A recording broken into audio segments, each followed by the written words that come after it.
And welcome. Most of you know me. I'm Linda Nepacheco George, the Associate Director here at the Heinz Institute, for those who don't. For my class, I am expecting a lot of questions.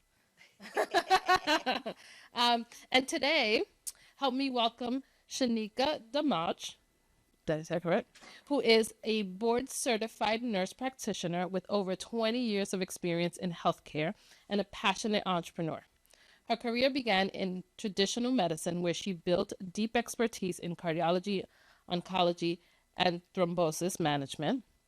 Guided by resilience, tenacity, and an unshakable work ethic, she transitioned into aesthetics and wellness, founding Touched Medical Spa in Rochelle. Welcome. Thank you. So today we're just going to have a couple of questions and then sort of back and forth, and then open it up to the students to ask questions. So to get started, Sheneka, as a nurse, what was the spark that led you to launch your medical spa?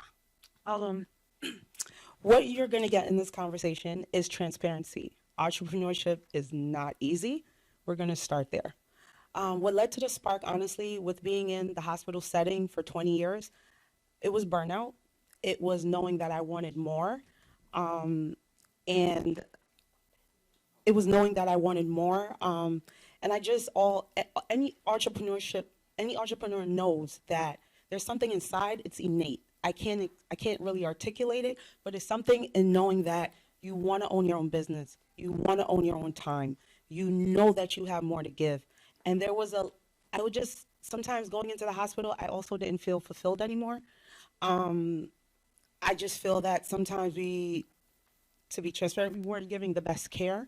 And I felt that I could combine medicine and aesthetics and wellness and provide that to my clients, which I do. Okay, so could you talk a little bit of what Touched Medical Spa is all about? Yes, Touch Medical Spa as a nurse practitioner, I'm able to have my own practice, given that I've had over 20 years of experience. So in New York State, you can pursue your own practice, which I did. I became certified in all the services I offer. That includes your Botox, your fillers, your IV hydration. I do medical weight loss. We do laser treatments. I have a team of estheticians, a masseuse. They, facials, massages. We do peels. I mean, everything, skincare, anti-aging. We do it all. Just make you feel like your best self. So let's go back to when this idea started. Yes. to sort of launch your own thing. I know Yes. you've been doing this for a while now, Mhm. but this particular storefront is new. Yes. But how did you validate that idea? How did you know that this was a way to go? Okay, so I feel like entrepreneur, like I had the experience of healthcare, but I didn't have the business acumen. Like I used to work in CCU and critical care, so I could save your life. You fall on the floor, I could save your life. Don't fall. Don't fall. But I didn't have that business acumen, so I took a Goldman Sachs 10K small business. It's a great program. It shifted my mind in business, and I gained to see where the beauty industry was going. There's the IBIS report, which gives you trends in your business industry. It gives you forecasting. It shows you the growth. It tells you your competitors. So there was nothing in New Rochelle like it, like my business, and I went for it. I saw that there was a need, locally speaking, with mothers or my clients. There was a need for it. So from the IBIS report, there's also something called Statista, which looks at also trends of where beauty is going. And New Rochelle didn't have anything like it at the time when I opened. Okay, so Yes. can you elaborate that on sort of picking New Rochelle, right? So you're touching, you Yes. did all your research. Yes. Do you listen to this? Yes. She did all her Data computer. is key. What is it again? Data. Data, right, data. So why New Rochelle besides the fact that it didn't have this service? Is it dear to you? Is it? Yes. So actually, my kids are raised here. I have a home here. I built a following here, and also a community. And I felt that was important.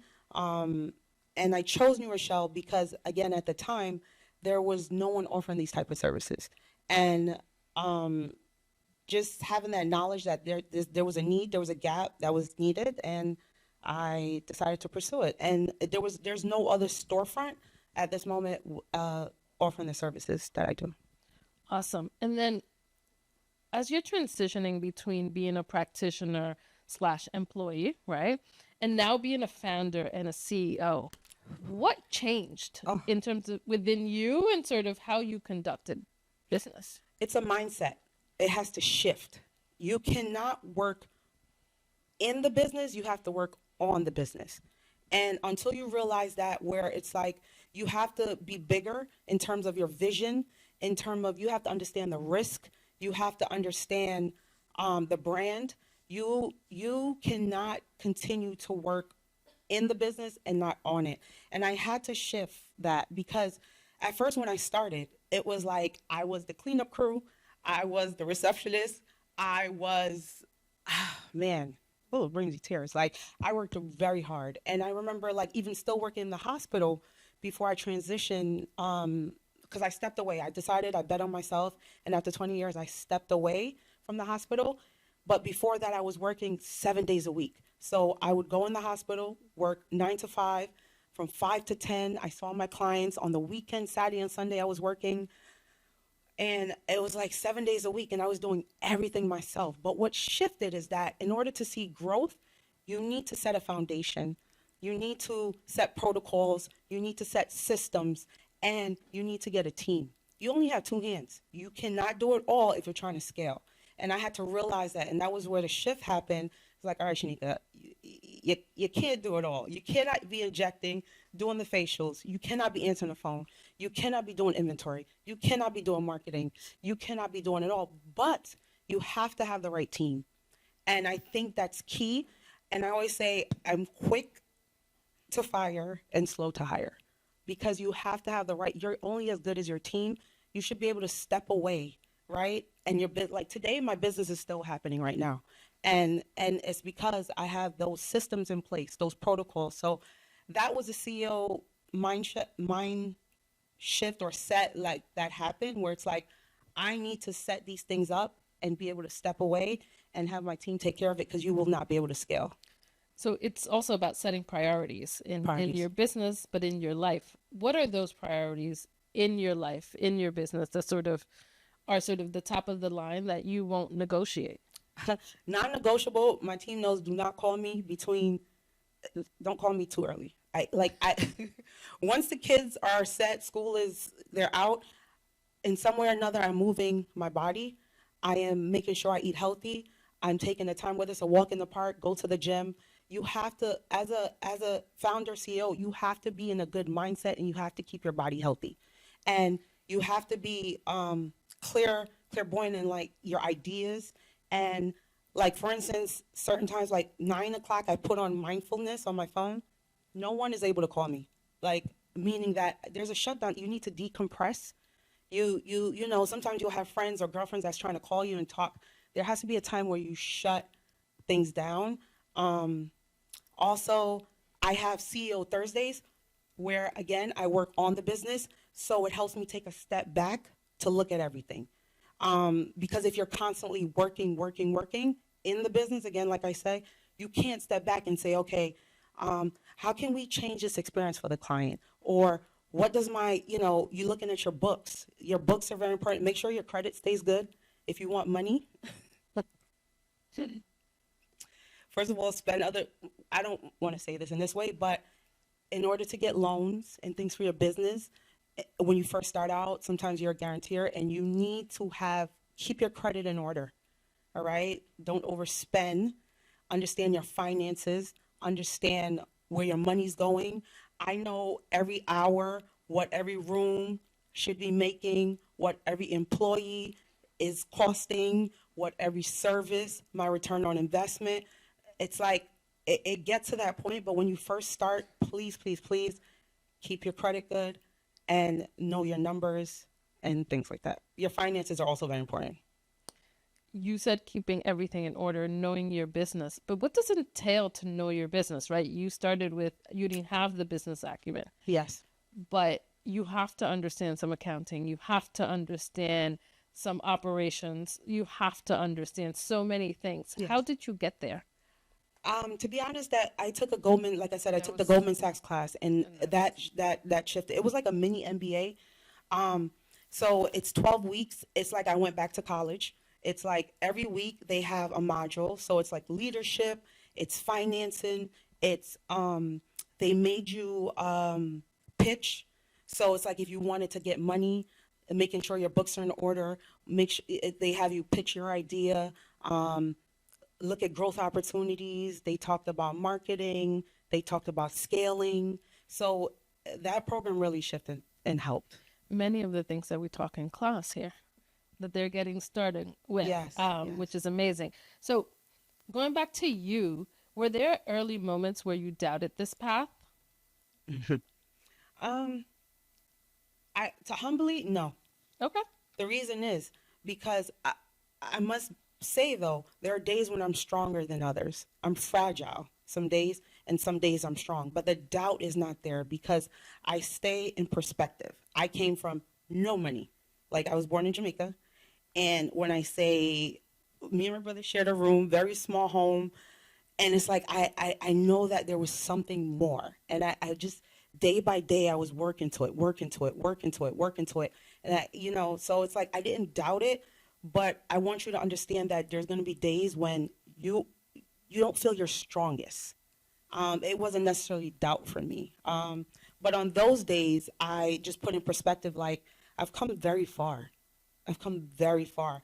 And I always tell everyone who wants to start a business, don't look at social media. Just put it down because it gives you false hope that everything is an overnight success, that there won't be failures. It comes across as though it's just quick and there's no hard work behind it. And I think it gives that false perception of that you just get to 100 quickly, literally. And it doesn't happen that way. So I feel like, um, yeah, So, I mean, like from what I'm hearing is almost like failure is not an option. failure is definitely not an option. So, Mediocrity isn't either. but it talks to sort of perhaps your upbringing and Hmm. sort of, the good and the bad, right? Can you Yeah. talk a little bit about who was that little girl Hmm. that became a nurse Hmm. and sort of now is an entrepreneur? Hmm. Um, Failure is definitely not an option. It's not. It's just not. And I think on days when, as you know, life, things are going to happen. It's just inevitable that things are going, like there's sometimes in the business, I'm like, oh my God. It's just like sometimes it's snowball and something else. But what I want you to realize is that entrepreneurs, you need to be able to pivot. Pivot is key. You also cannot, you have to stay out of the negative and be solution based. Sometimes people are like, oh my God, I can't. No, it's like, what is the solution? Something is going to happen, guaranteed. But how are you staying solution based and how are you pivoting? I think that's key. And that gives you the grit that an entrepreneur has.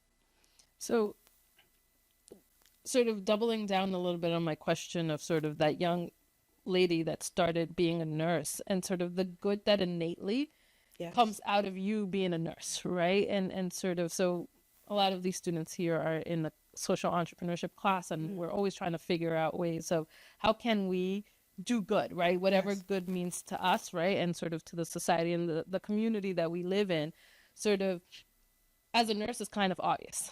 You're helping people get better, right? But as an entrepreneur, how are you doing that? How are you helping people get better?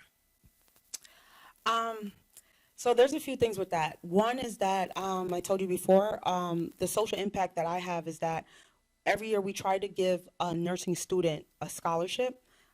We had a gala which we got other small businesses involved, and they donated to. There was a student that was on financial hold because her child, she had a trach. She was just very sick, and the mom had to. The student, she had to give pay hospital bills and things like that. So we had a scholarship for her. So that was a social impact. And also, as an entrepreneur, when everyone or my clients come in, I don't just work on the outside. I think it's important to work on the inside. And sometimes people come and say, Shanika, I need to fix this. I need to do this. I need to do that. And I stop and I say, what are 3 things you love about yourself?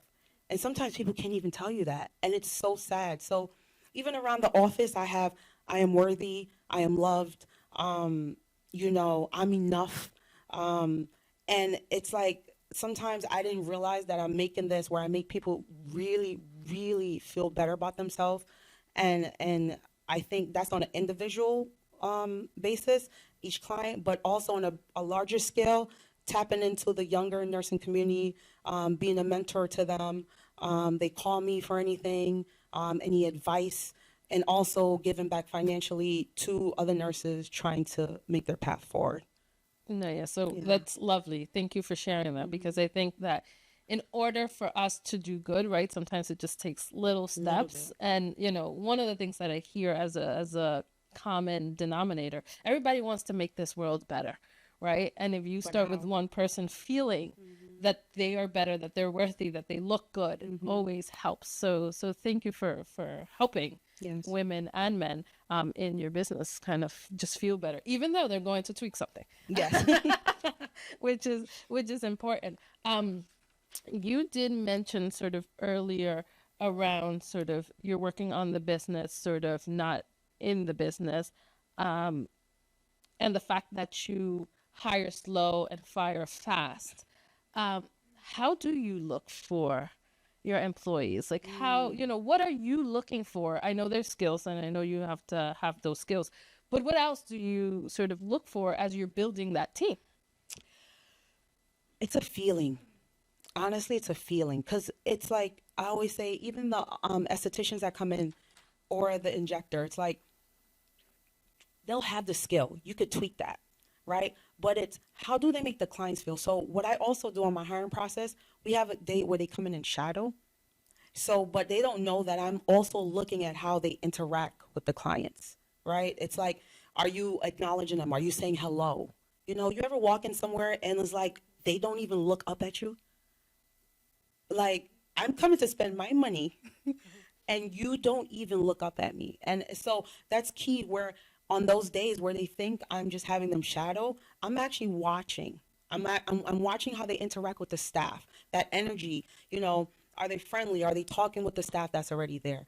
Are they interacting with the clients?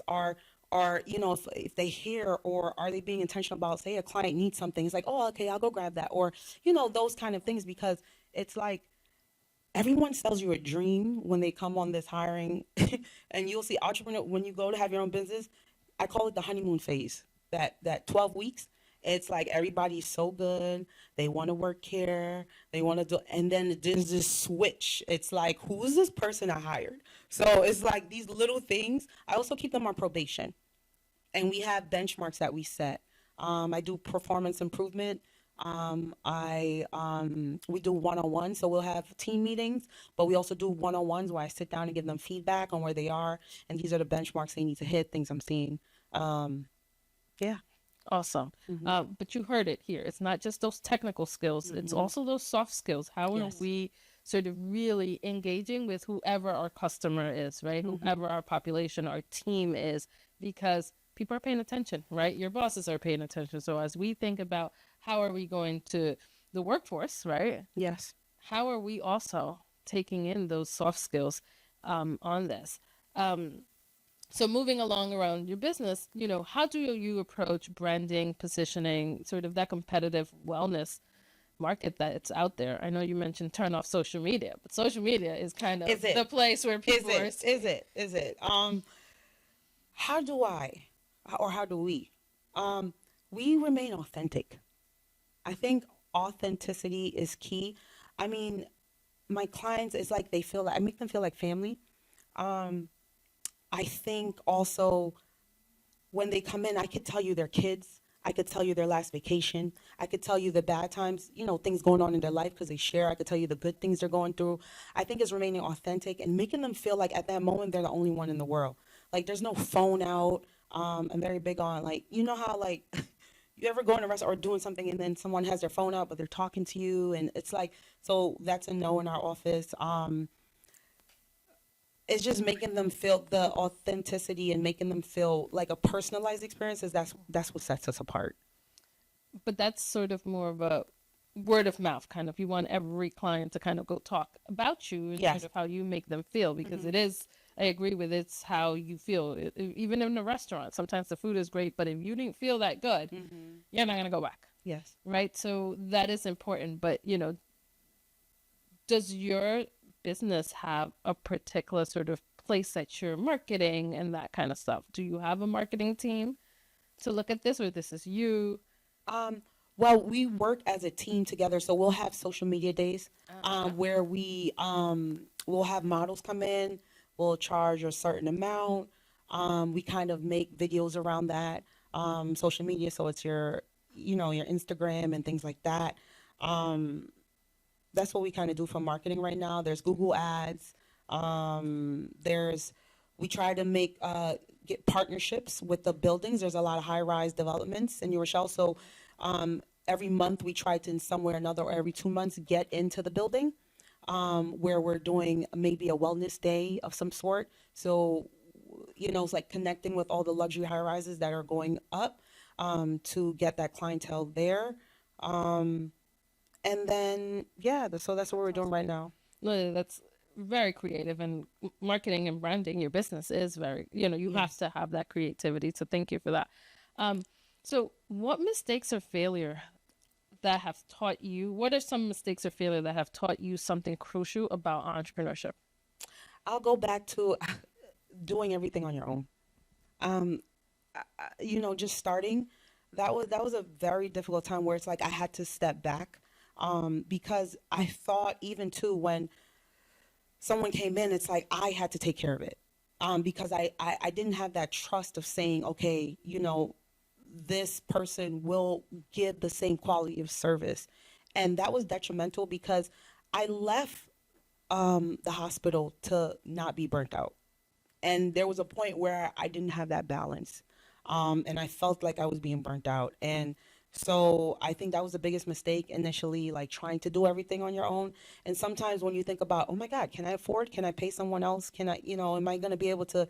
If you step back and you allow, like I said, set up the systems, and then you have someone come in who does just as good work, you will grow in that way, and then you won't have to worry about the money associated with it. That's so true. Thank you. How do you stay grounded and focused when things get out of control, chaotic, unpredictable? Our world is unpredictable right now. I think that goes back to my critical care experience, working in ICU. You see people that are like coding and just about to lose their life, and I think just that being able to stay level-headed during chaos, when you see like someone's pumping on their chest, fluid is running, this blood is shooting out, like you're just like, all right, wait, calm down, because it's like you won't be your best self. And I feel like I take that experience with me. And and like I said before, in business, there's so much that comes at you. Like I remember even my grand open, like trying to get it open, the sign, the issues you have to deal with, permits from the city, and sometimes there's a no, or somebody's on vacation, and someone's not picking up a call. It's like so many hard stops, and it's like, okay, all right, I just have to stay level headed and take it day by day and keep going. And like I always say, pivoting and being solution based will get you very far, and staying positive. Awesome. Yeah, staying positive. And I guess if we think about your normal day being a nurse compared to your most hectic day being sort It of the doesn't even, CEO, it's yeah. like your level of stress is still minimal compared to I just because remember you're days I didn't trained. even use the TMI, but I didn't even get to eat bathroom breaks. Not like you were just working, work, like so it was. So you're taking the good, at least what you loved and enjoy Yes, about helping people, yes, and sort of turning into sort of being able to do it in a peaceful but pace. on my own terms. Yes. So on your own terms, could you talk to sort of us a little bit about maybe daily habits that you may have, routines, tools that sort of these aspiring entrepreneurs could sort of take in potentially as they think about their future? I would say start your foundation right. Sometimes people get really unethical when money comes. When you start to say, okay, I want to grow, and you want to make money. You think about the top dollar. It's literally not about the money. And it sounds cliche, but if you really enjoy what you do, the people will come, the money will come. I think if it's like I'm literally selling an experience. I'm selling an experience. I'm selling a feeling of how I make people feel. So what I want to say is, like, make sure you treat people, and the people that I don't know if it's a service or a product, whatever your business are, treat people well. Start with that. Invest in your education. Sometimes people get to where they are as entrepreneurs and then they don't, go to a conference, get a mentor, tap into your peers. I always say, tap into your resource map where there's somebody, ask questions, network, go to meet new people, say hello. Sometimes it's like, you gotta put yourself out there, because then you're put into situations like, oh my God, I know this person now, and this person gave me this opportunity. So get out there, meet people, say hello, go to networking events, invest in your education, start a good foundation, keep your finance well. Protocols and systems are important. What else? What else? What else? Balance. Balance is important. You will burn out, and there will be a point, like, there's more. There's sometimes it's not, entrepreneurship is not easy, but you have to find a balance. Sometimes you don't want to burn yourself out, and that can happen. Enjoy your family, take the time away. Yeah. That's yes, balancing everything. Not only, I mean, like for the students, maybe student, school, work, family life, or whatever the case might be, but it's always finding that balance. But you mentioned something about tapping into the resources, into your network. What was your network like, right? So 20 years being a nurse, I'm gonna assume a lot of your network is in nursing, Yes. right?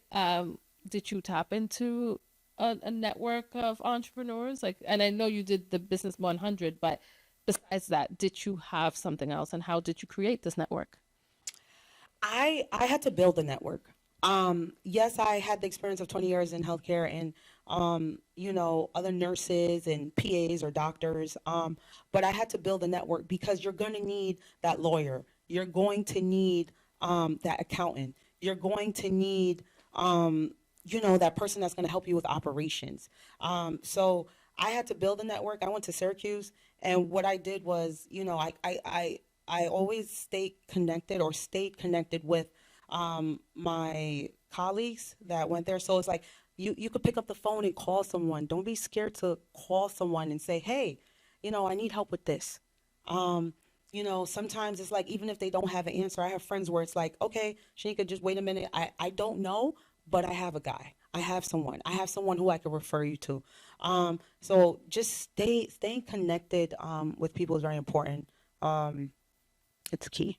Yeah, human connection is usually, and mentors in general want to support, right?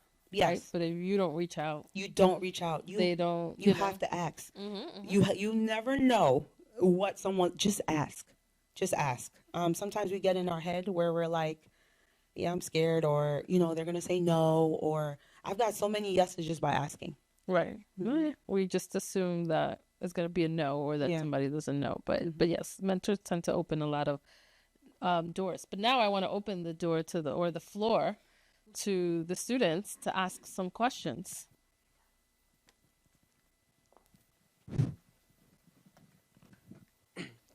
Hi, that was great listening to you. My name is Jared. I just had a question for you. I know you said that failure is not an option, and that's one of the most, like, that's one of the things that you hear about a lot from a lot of different entrepreneurs. And it's different hearing you say failure is not an option when a lot of us here embrace failure and turn that into a lesson. So have you experienced failure in your business venture yet? And if so, how did you kind of attack it? And how you mentioned pivot, a lot of it is pivoting. How did you kind of change? Um, the failures will be there, but you cannot succumb to it. I think maybe I'll clarify is that sometimes it's like you ever have, okay, let me put it in perspective. You have that friend or someone you're talking to and they're like, I tried this thing and, they hit a hard stop and they just quit. That's what I meant. Like not quitting, right? And pivoting and going in different direction, but not letting that failure take over where it's like I don't want to do this anymore. So that's what I meant. Failure, not so much. I've encountered where it was in the beginning, it was slow, right? It was slow where it was like, my schedule wasn't full. And it was like, you feel defeated where it's like, and I stay away from the word doubt. It's like, I know that I'm here to do this, but I just had to figure out ways of how to get creative and bringing clients in. And so that meant if I had to do pop-up shops, if I had to, like I said, whether it's like going to the buildings, hey, we just opened, or sending out flyers, it's just getting creative, maybe doing partnerships with other businesses. Like, so it's like figuring another way and not necessarily saying, okay, you know what, this is not working and I'm done here. That's what, don't do that. Don't quit there. Don't fail there. Yeah, don't fail. So yeah. failure, I guess, sort of also to on your point, failure is not just about you're not going to fail in something. It's just you're not going to quit. Quit. Let's right? use the word And sort of quit. you're going to push through. Yes. Yes. We have another question here. Do you have any plans in the future to expand your store out to different locations? That is a great question. I got an opportunity for someone that they want to open in Brooklyn.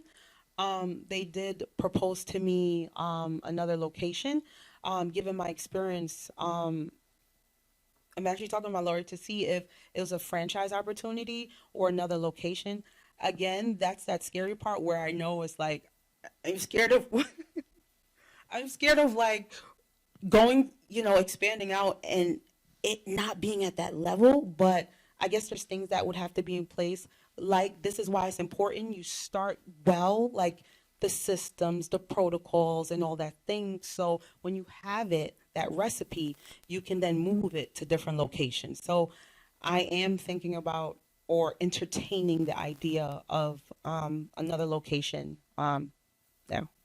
So you're scared sort of is it more about quality control? Quality control. Okay. Or not Quality. not fearful. Not like fearful, that no. It's too big for me to handle. No. Okay. I think quality control is key. I would have to, in some way, be a little hands-on initially, just to see what that looks like. No, yeah, that's and more, since your Protection of the focus brand. is also so into the experience, right? Yes. One experience go bad. That's a it. bad customer. That's That's a it. customer that's not returning. That's it. No, yes. And those reviews do not go away. Nope. So yeah, so it's funny because I love the difference. Earlier, one of our speakers said, you could delete when you record something, right? You could take it off, but some of these, bad reviews don't go away, right? So we also have to be careful in sort of what we put out there. Yes.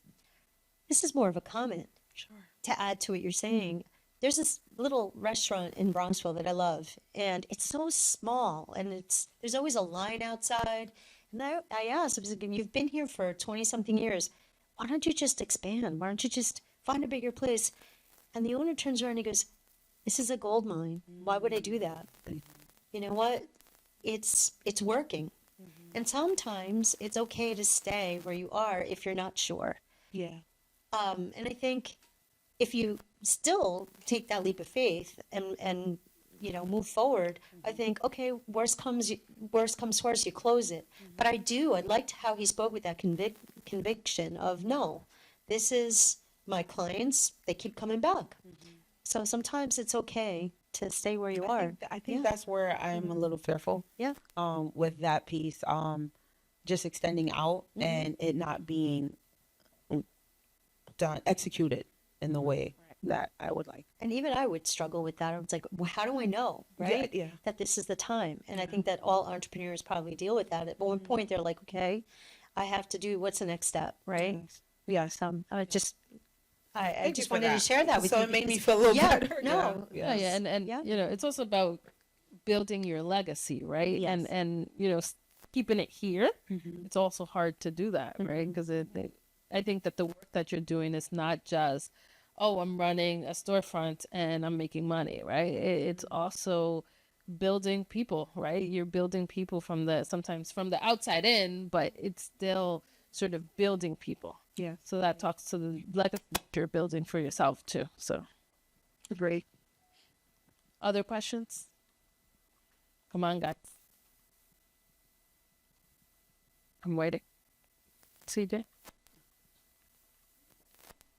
Yep. Thank you. If you have any advice to give your younger self, like before you had started the business, what would it be? That's an amazing question. And they don't want to ask questions. That's an amazing question. My younger self.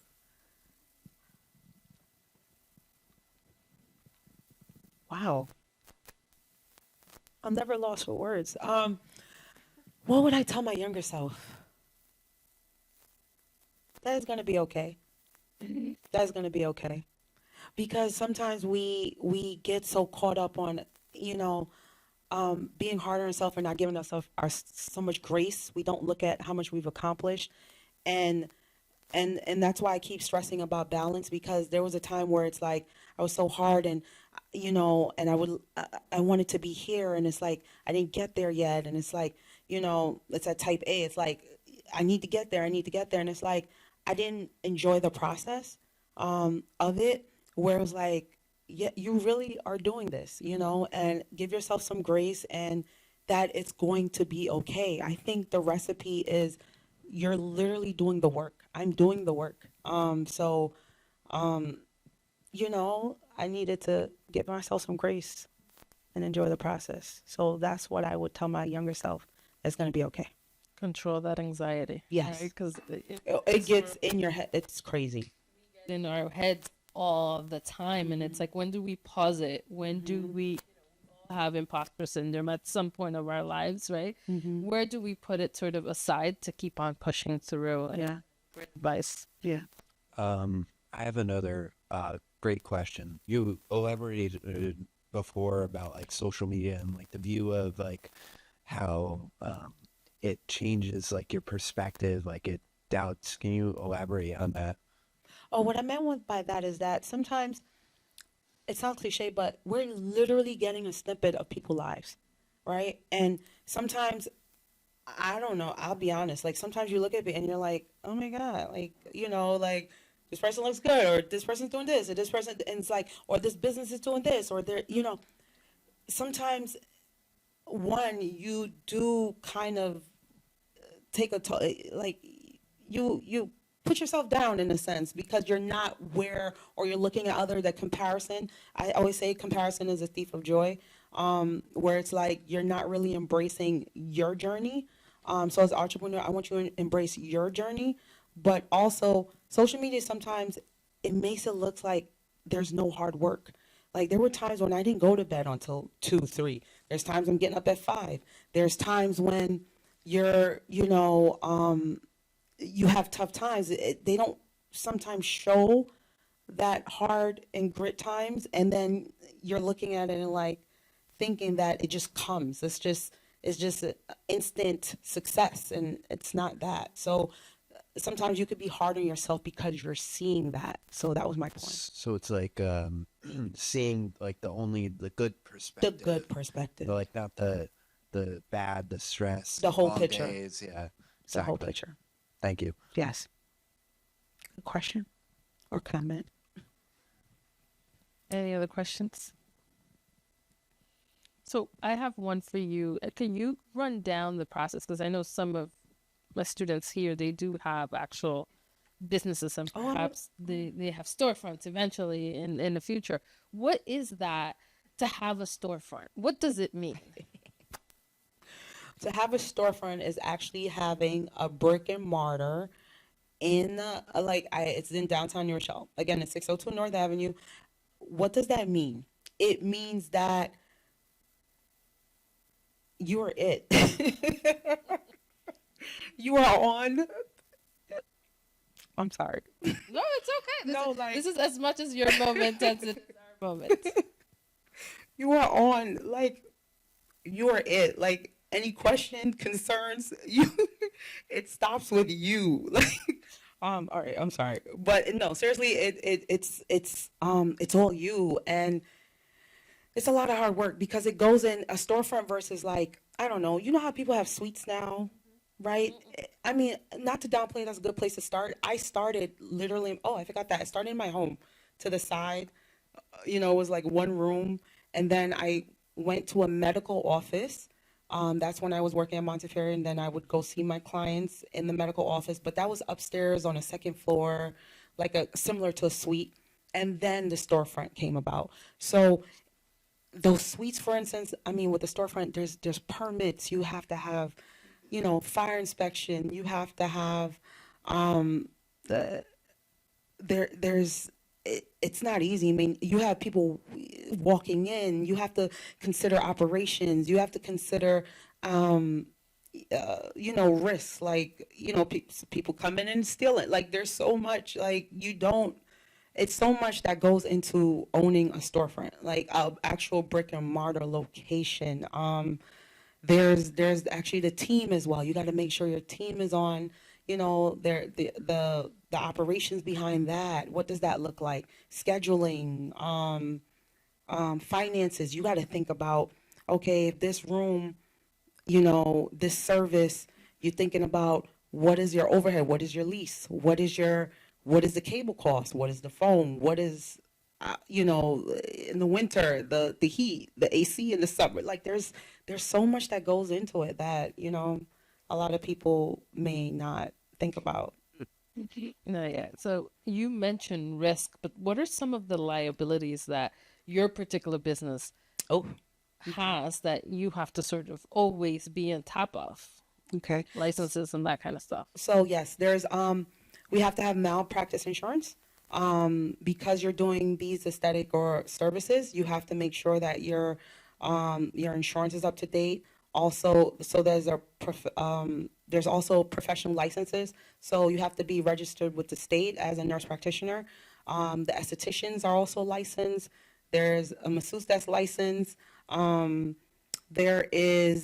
a bad review. Those are also risk. Risk that also comes in. Hopefully, someone, like another competitor moving, like, I don't know, 10 stores down. You have to think about things like that. What else do we have to? You have to think about, especially like injecting. You have to think about vascular occlusion. So if you're injecting lips, for instance, you have to make sure that you understand the anatomy. So there's a lot of education that goes into this. For the estheticians, we have training that goes into the type of products they're using, what's the reaction it could have. So there's training that goes into that. How to deal with emergency situations, because we do IV therapy as well. Say someone's not feeling well. I mean, but that goes back to my critical care experience. We even have an emergency cart. I took that from the hospital, not took it from the hospital literally, but that idea of it, it has Benadryl, it has an EpiPen, it has a stethoscope, it has a blood pressure machine, you're able to check somebody's sugar if it goes low. So you're legit. Yeah. And that's another thing with the storefront. It's not like you're in I've had clients that came to me and said, oh, I went to this lady in Queens in the basement, and I got filler, and I'm like, whoa, and they didn't sign a consent. There's no post-treatment instructions. There's no consultation. They go back and the person's gone, so, yeah. No, yeah, that's, I mean, like, we're cringing. I have another question here, but I'm just cringing, right? Because I've heard so much of that Stories, in yes. the news, and it's Yeah. like, it's kind of, Yeah. which is something you also have to battle with, right? Yes. Just reputation, because people just get this negative connotation and sort of put everybody in the same sort of bucket. Yes, and this is why you have to be high level. I tell my employees, we have to be high level. There's a sense of professionalism. There's a sense of your continued education. There's a sense of just maintaining that level, that high level where it's like someone comes in and it's like they know this is not that basement, right? It's like, right, we're gonna give you quality service. We're results driven. We do follow up. Like even I do follow up calls post service. We make sure they're doing okay. Our invasive services just to check on them. And, no one's doing that. So these are the things that set us apart. Where it's like we're actually caring and checking up and following up and seeing how they're doing. We do 2 weeks follow-ups, things like that. So, Awesome. That's great to hear. That's very good to hear. Oh, Hi. Thank you for sharing your journey with us. It's like very inspiring. What's the funnest part about your job? I actually love the connection I make with my clients. I really enjoy it because before I left the hospital, I was a nurse practitioner there. I worked in oncology, hematology. So I would do bone marrows, and that's like diagnosing someone with cancer. And I would start to see a lot more young people. And when they were leaving, like for instance, I would look at the specimen, and sometimes to the eye, I can now see if their blood looked a little off, based on the slides I created. And it's like they were leaving sad, and it was a atmosphere was just like very depressing. And but now it's like when people are leaving, they're like in a good space. It's like you took them from a 2, for instance, and the energy changed. You did something that made them feel better, and when they're leaving, they're at a 10. And it's like that's the best, and the best part about my job is like I'm able to actually change people for positive. When they leave, it just feels better, as opposed to the hospital. yeah, that cloud 9 feeling is real. And where you got out of spot. I've been there.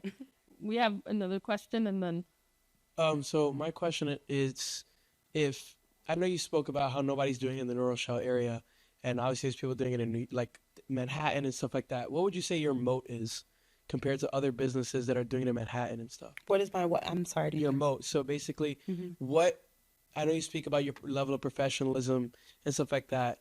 Is that what you would consider the differentiator between you and, let's say, if there was a medical spa in downtown Manhattan where people go to? Again, what I feel when you say that, I feel like, again, it goes back to creating that connection, which I feel that I've had people say they go to medical spas in Manhattan where it's like it's more in and out. I don't know. You guys are probably too young to not understand what Cheers is, where everybody knows your name. Nobody knows that show. Okay. No, but literally they talk about those spaces in Manhattan where it's like, they're in and out. It's like 10 minutes, you're in the chair, out in the next 10 minutes. No one stopped to ask you, what is your day? How you're doing? What is your day like? How you're doing today? No one actually cares, and I think that's what sets us apart. Again, that personal, no pun intended, touch. Yeah. What would you say your perfect day is like if you could, create it in your business? My perfect day? Yeah. If I... Like, meaning, like, if amount of influx of clients, like, in general, like, To hit our to hit our sales and goals. That's a good day. No. Outside of the money, it's what would be a good day, a perfect day. A good busy schedule, where you have bookings, but not just me, but the other team members are actually doing well in terms of sales and goals and retaining clients, having them come back, booking future appointments. I think that would be a good day. great. Yeah. all right. So I'm shifting the conversation because it's just who I am and how my brain works. But How is it to be a woman of color, Mm. and an entrepreneur? Tough. Tough. I've had people come in. I've tough. Examples. Examples, and then Full transparency. yeah, Full transparency. I've had people come in and say, "I didn't expect this." meaning they don't The level of expect professionalism or what it looks like. because you're black, Yes. or because, well, maybe because you're a woman too, but Yeah. I've had, oh, when the owner gets here, do you think they could follow up? Yeah. I've had, um, I've had, sometimes you feel like you have to work a little harder. You know, sometimes conversations are different or opportunities are not always there. You have to fight a little harder for it. But that's okay. It comes again with that grit, and you just got to keep the fight, and it is what it is. But that's a real thing. It's a real thing. no, yeah, And I've actually, sometimes I have to work a little harder. no, yeah. In art class, part of our discussions is inequality, right? Inequality, and how are we sort of addressing inequality, and sometimes it's just providing opportunities, right? And how can we provide opportunities to people that are seen differently, right? But what would be your advice to a woman of color who's trying to be an entrepreneur? Um, Tap into your best self. I say tap into your best self. Don't feel defeated. And tap into your best self. Uh, it will get tough. It will sometimes you have to prove yourself a little bit more. But just always be prepared. Be prepared. Put your best foot forward. You just have to. I mean, it's sad, but this is the world we live in. And you just always have to put your best foot forward, and find that mentor, like myself. If you ever need a mentor, She's volunteering. yeah, find a mentor where it's like sometimes you need advice. I remember when I first started, and that's why I do mentorship, especially of nursing students, but to anyone, any business, because it's like sometimes you didn't have that resource to ask, right? To just bounce things off, or sometimes you're feeling those feelings that I feel. It's like, how do you have that discussion? How does you want to speak to someone else who understands that? So, yeah. No, yeah, it's tough to be it's tough to be an entrepreneur and couple it with everything that sort of we individually might come up Yes. with, because right now we're having a discussion, but it's not just us having issues. I think it's the entire world that is having issues Yes, too. and So I also get second guessed a lot. Or I remember when I was going through the construction or the build out, it's like you get questioned, or if you're assertive in saying how you want something done, it's always like, well, you can just no, I said what I said, and this is how I want it. and just in general, and I'm a big advocate about women raising their voice, right? I'm not screaming, But I'm being assertive. I'm being assertive, right? And it Yes. goes to every, Professionally. it goes to my ladies in the room overall. It doesn't matter, sort of, but if we are timid to raise our voice, right? We're not gonna move forward. And because statistics shows that mostly men get sort of investment, mostly, so sort of we have to work harder in achieving all this. So it's making sure that we're raising our voice, not screaming, raising our voice to what we want and how we want it. Agreed. I had to learn that though, because when you start out, it's like you don't want to make anyone else uncomfortable, or you think about like, all right, it's this funny feeling inside. You're not comfortable with it, but you're just like to appease someone else. No, don't do that. Don't do that. Don't do that. Because if this is what, especially if you're spending your money, I mean, the build out, for instance, was, and it's like, I wanted things a certain way. It's like contract, they'll come in and, No, you have to be assertive. Put your foot down. It's okay, but you're doing it respectfully and professionally. It's okay. It's Yeah. okay. And that's key, right? Like Yes. you're not being offensive, you're Nope. not sort of disrespecting others, but we have to always make sure that our voice is being heard. But that goes to sort of all the entrepreneurs in the room. At the end of the day, it's really easy to have self-doubt, Agree. right? And more when you're doing something new, nobody has done this. And it's not even a color issue. It might be, a disability issue or something, right? That we feel uncomfortable in our own skin, whatever that is, Yes. right? So making sure that we share our voice and raise our voice because it's important. On the thought of sharing, can I hear some of your businesses? I'm Oh, interested. please. Yes. I'll start. Well, back there, we got Jared, who's starting the conversation, who is my most vocal person, but not the I can only. tell. Good. No, listen, you will get far.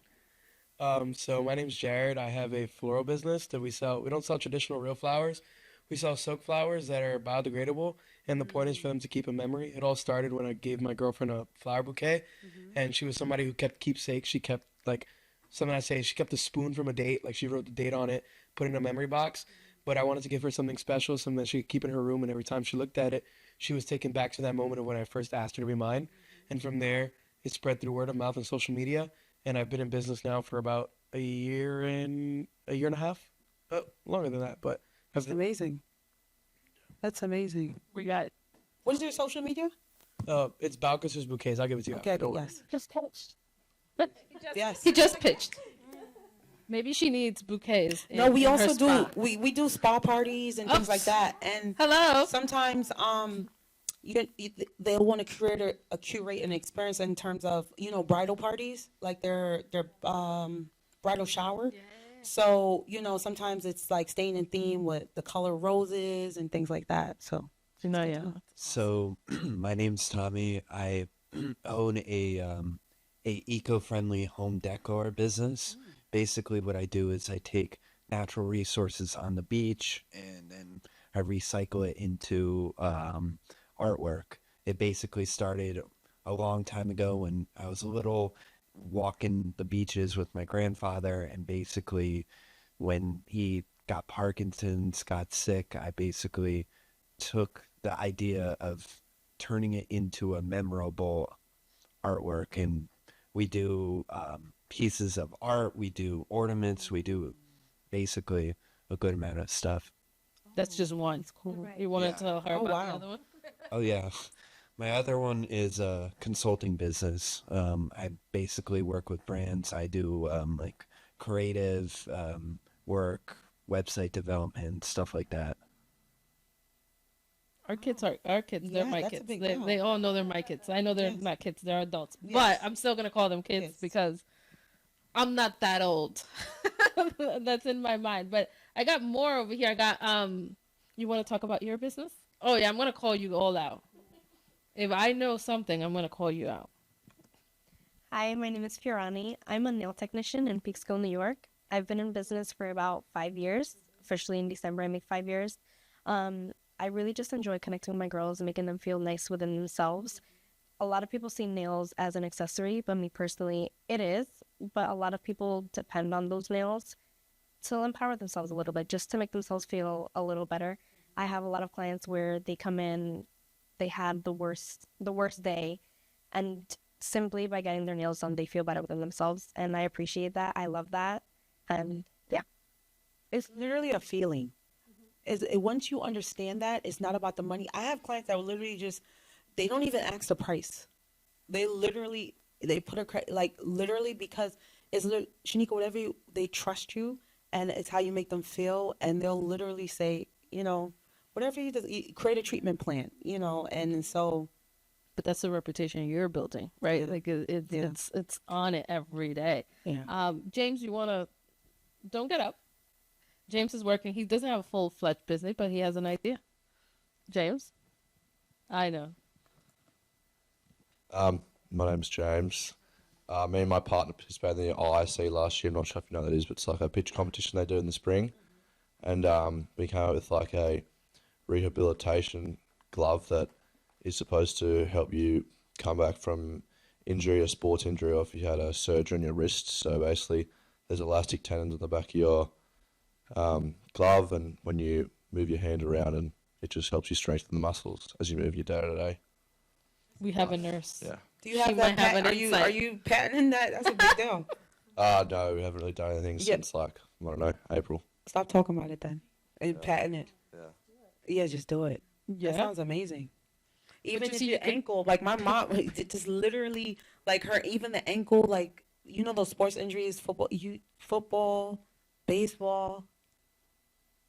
Yeah, I would stop She talking. wants to talk. Patent it, like soon. Tony, I know she's trying to hide behind the pole. Hi. So I have two businesses. One is I make stickers, so Christian-based stickers. Because basically I don't like a lot of color, so a lot of my designs are like black and white and yellow to be able to express my faith, but without having to be like overly flowery. And then the second one that I'm starting up is called First Leg. It is an online platform to connect post-collegiate track and field athletes with club coaches and other resources that they would need. Basically because I've been doing track all my life, but then after competing D1, it's been difficult to like find those resources. So I was putting those all in one place so athletes like myself can stay competitive. Oh, that's a great idea. That could be applied to other sports as well. I've been saying this to her. But maybe somebody. Okay. We've been pushing. We've been pushing. Any moment I have. This side of the room. Thought process, ideas. Come on, guys. I know. CJ right here. I've been working alongside with Rob Kessner for the past couple of weeks. We created an AI club.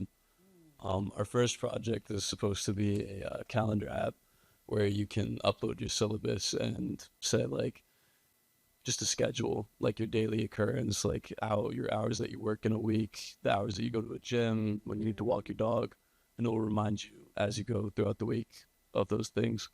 It's not fully up and running yet, but we have most of the coding down. We have a foundation. It'll remind you of the hours or the actual goal, like set an alarm for this is supposed to be happening at this time. Yeah, so it's like, think of like, so right now every like calendar app that I think of and I've asked about is pretty inconvenient to everyone that uses it. There's just like so many details you need to like fit and shove into one thing. So we have it so you just like, there's a little icon that you'll tap on and you'll write in like, hey, I have a meeting at 12, can you remind me? And it'll remind you, like a little pop-up notification on your lock screen will remind you when you need to do that, or when something should be ending, or like, hey, do we plan around this, or should we skip this or cancel this and put something else? This is just for like Apple, like iOS, or like Android. No, it's gonna be a website first, Oh. and then hopefully we can integrate that with our current Blackboard, Oh, what the and hell? then eventually get it onto an app. So why haven't you applied to our programs? This is the first time I hear. So now that I know. Or fit the It's all a bit soon, but yeah, we're just getting it going now. Well, that's good to hear. Anything to get our students to look at their syllabus, right? And it gets them to look at their syllabus. This is what's coming up. because they don't read their syllabus. Trust me. So yeah. Anybody else? This side of the room is kind of quiet. Kyle, you have a business? Nobody has a business on this side of the room? Or a question? Okay, so my idea is so I bike a lot, and I actually have an electric scooter that it's my only like way to get to school. I'm a commuter, and I was thinking of making a helmet for people with curly hair because I don't wear helmets because it's so that was gonna be my nursing question. Do you wear a helmet? No, it's because I always have this bun, or like I don't want to wear my hair out because then it's gonna get messed up on my way to school. So that's my processing. The hair, or we want you to get to school. No, but that's yeah, a good idea. yeah. To have it fit. Because my son, he's same thing. We had to size up on his bike, because his hair is high, it's like a flat top. Yeah, none of those helmets fit me. I got the free DOT one. That don't fit. So that's my Motivation challenge in spring. all right. You've identified a problem. Exactly. I'll be there. Problem. No, yeah. Oh, yeah. Any other questions? Well, Sheneka, I want to thank you for this time. This was a very inspirational, motivational talk, and even though it doesn't feel, but to showcase sort of your personal sort of process is always so inspiring to us, because at the end of the day, we could all reflect on sort of your path too. So thank you so much. So please, can we get a round of applause for Sheneka? And if you could stay for a couple more minutes in case the students wants to sort of network with you in the space, that would be great. Sure. And follow my journey at Touch Medical Spa.